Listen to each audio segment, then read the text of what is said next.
Each year, December 7th marks National Pearl Harbor Remembrance Day. It's now been 83 years since Japanese forces attacked the U.S. Navy base in Hawaii, launching the United States into World War II.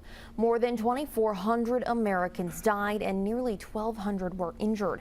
President Franklin Roosevelt famously called the date of the attack, quote, a date which will live in infamy.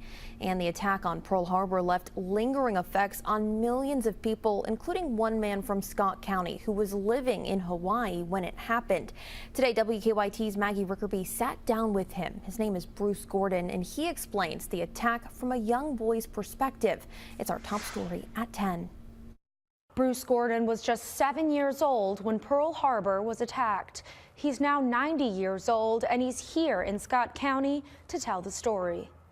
It was morning of December 7th, and my brother, who was 8 years old, and I was 7. Gordon says the pair were outside with their BB guns near their home in Honolulu when suddenly their mother called them inside. And I remember the radio was on, and it was saying, the Japanese have attacked Pearl Harbor. This is not a drill. This is the real McCoy.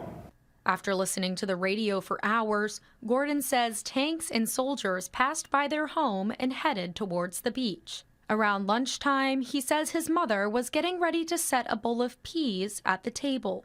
And suddenly we heard bam, bam, bam, bam, bam, bam, right outside our door. And she was so flustered she spilled the peas all over the floor. I remember that.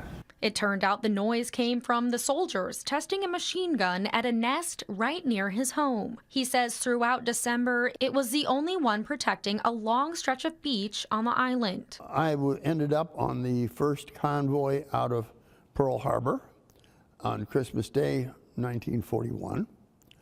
And even with the warships around me. Gordon says he was impressed.